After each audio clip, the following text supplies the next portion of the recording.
आज हम जो डिस्कस करने वाले हैं वो है न्यूरो पेरेंटिंग। अब न्यूरो पेरेंटिंग क्या है? अगर मैं एक माँ-बाप हूँ और मुझे बच्चे को समझना है तो मुझे थोड़ा-सा ब्रेन के विषय में जानना ज़रूरी होगा। पेरेंटिंग के कॉन्सेप्ट में एक पुराना कॉन्सेप्ट है जो मुझे बहुत ही फ़ैसिनेट करता है। काफ़ी साल पहले जो हमारे ऋषि-मुनि ने ऑलरेडी समझा था और बताया था। वो है लाड़येत, ताड़येत और मित्रयेत। ये संस्कृत में है। जो पहले 5 साल है बच्चे का उसमें लाड़येत। आपको प्यार से बच्चे को सँभालना है, प्यार से बड़ा करना है। बाद में 5 टू 13 में डिसिप्लिन ताड़येत, डिसिप्लिन नॉट ताड़येत मारना नहीं है बट डिसिप्लिन करना है। और मित्रयेत, जब 13 के बाद बच्चा टीन हो जाता है तो आपको उसे फ्रेंडशिप ही करनी पड़ती है। अब इस लाड़येत ताड़येत और मित्रयेत के पीछे जो है वो गहन न्यूरोसाइंस छुपा है। ब्रेन जब फॉर्म करता है, डेवलप करता है, तो जब लास्ट ट्राइमेस्टर प्रेगनेंसी का होता है, क्वार्टर मिलियन ऑलमोस्ट वो सेल होते हैं जो हर सेकंड ब्रेन के फॉर्म होते हैं। हर सेकंड माइंड ब्लोइंग, बहुत सारे ब्रेन सेल्स है वो बहुत फास्ट तेजी से ग्रो कर रहे हैं। 0 टू 3 इयर्स की जो आयु होती है उसमें जो हमारे कनेक्शन होते हैं ब्रेन के वो 700 पर सेकंड ग्रो हो रहे हैं। तो जो भी माँ बाप 0 टू 5 के है जो बच्चे रेज कर रहे हैं उनको उनका बेस्ट एनवायरनमेंट देना, उनको अपनी प्रेजेंस देना, नैनी से रेज नहीं करना, अपने आसपास शांति बनाए रखना, अच्छा एनवायरनमेंट बनाए रखना बहुत ही जरूरी होता है। अवचेतन मन, सबकॉन्शियस माइंड की जो फॉर्मेशन है, एटीट्यूड वहां पे जो उसका जो पूरा डेवलपमेंट है वो उसी टाइम पे बनती है। तो आप समझना नहीं कि बच्चा सुन नहीं रहा है। ब्रेन के जो सेंसरी प्रोसेसेस है, मैं सुन रहा हूं, मैं समझ रहा हूं, मैं देख रहा हूं, मैं फील कर पा रहा हूं, वो ऑलमोस्ट एडल्ट के तक हो जाते हैं 5-6 साल पे, ऑलमोस्ट एडल्ट तक। Imagine, mind blowing, right? उसके बाद जो उनका आउटपुट है, मैं जो बोलना चाहती हूँ, मैं जो करना चाहती हूँ, उसको थोड़ा टाइम लगता है। सो इसीलिए जो 0 टू 5 का टाइम है, उस टाइम के माँ बाप को अपनी पूरी शक्ति, अपनी पूरी जितनी भी लाइफ की अवेलेबिलिटी है टाइम के हिसाब से, क्वालिटी टाइम के हिसाब से वो बच्चे को देनी चाहिए। बच्चे को फॉर्मल स्कूलिंग जल्दी नहीं देना चाहिए क्योंकि बच्चा सब कुछ ग्रास्प कर सकता है, कई सारी लैंग्वेज सीख सकता है, कई सारी चीजें समझ सकता है। तो हम फॉर्मेटिव एक स्ट्रक्चर्ड करिकुलम जल्दी क्यों दे?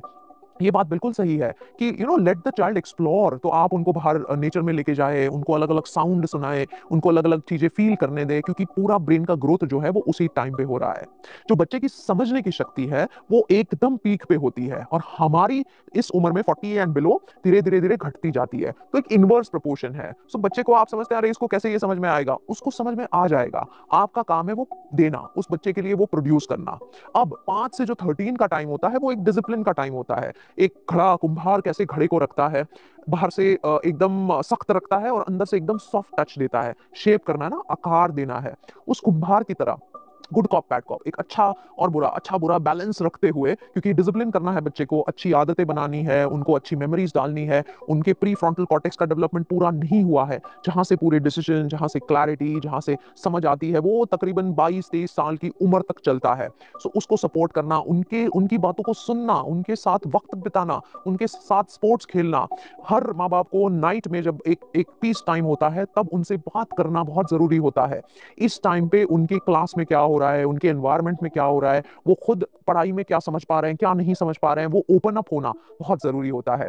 जो भी हमारी इनसिक्योरिटीज होती है, जिससे हमें डर लगता है, जो हमारे फियर होते हैं, ये मैं नहीं कर पाऊंगा, ये मैं कर पाऊंगी, ये सब कुछ जो होता है वो अवचेतन मन में हम एज पेरेंट्स, हम एज ग्रैंड पेरेंट्स डालते हैं बच्चे में। वहां पे पूरी क्लीन स्लेट होती है, हम ही स्लेट को भरते हैं। एक स्टडी किया गया था कि अगर बच्चा इस उम्र में 7 टू 13 के आसपास अगर वो एक्सपोज होता है स्मोकिंग से, अल्कोहल से, घर में फाइटिंग हो रही है, तो 40 वर्ष की उम्र में उसका डायबिटीज का जो मात्रा है वो बढ़ जाता है। He get succumb to cardiovascular, heart के प्रॉब्लम्स उसको आने लगते हैं, उसको काफी सारी बीमारी जो है वो ब्रेन की आने लगती है। अब इमेजिन करो, कौन समझता है कि 7 से 13 की उम्र में जो एक्सपोज किया था बच्चे को, उसका असर आपको हेल्थ के फॉर्म में भी बाद में आ सकता है। तो कई सारा कॉन्फिडेंस, लैक ऑफ कॉन्फिडेंस, बोल नहीं पाना, बच्चा घबरा जाता है, बच्चे को समझ में नहीं आता है कि मुझे कैसे सोशल फॉर्म में प्रस्तुत होना चाहिए, या एक कॉन्टिन्यूस सो जो लैक ऑफ सेल्फ कॉन्फिडेंस है। ये सब कुछ एक्चुअली मैं बताऊं तो बच्चों के इस टाइम में हम लोग ही डालते हैं। तो बहुत ही केयरफुल रहना है। न्यूरो पेरेंटिंग के हिसाब से आप ही बच्चे का फ्यूचर वो कर सकते हैं। यू आर द इंजीनियर, आप इंजीनियर है बच्चे के फ्यूचर को लेके। 13 ऑनवर्ड्स एक अलग ही कहानी होती है। हॉर्मोन्स एकदम पीक पे होते हैं, बच्चे का प्री फ्रंटल लोब नहीं होता है, बच्चा आसपास एकदम यंग लोगों से प्रेरित होता है, जो यंग लोग एकदम एक दूसरे को मिरर करते हैं। तो ड्रग एडिक्शन की डर, स्क्रीन एडिक्शन का प्रॉब्लम, वीडियो गेमिंग का एडिक्शन, खराब कंपनी, पढ़ना नहीं, ये सब कुछ काफ़ी हद तक कॉमन हो सकता है। सो आपको उस टाइम पे बच्चे का फ्रेंड बनना है। अगर आप डिसिप्लिन बाद में लेके आएँगे तो वो काफ़ी लेट हो जाएगा। उस पॉइंट पे अवचेतन मन जो है वो रेडी नहीं होता है, कुछ भी लेने के लिए भी लगती है। तो अब आपका बच्चा सुनने वाला नहीं है, तो वहाँ पे आप क्या स्ट्रैटेजीज़ अपना सकते हैं? आपको बहुत ही केयरफुली जाना पड़ेगा, एनवायरनमेंट को मॉनिटर करना पड़ेगा। बच्चा किसके साथ उठता-बैठता है, बहुत ही जेंटल वे में। You will have to be very, very careful.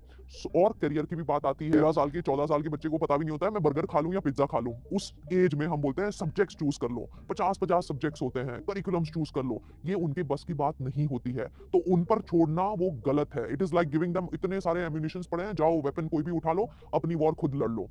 उनके पास ये कैपेसिटी नहीं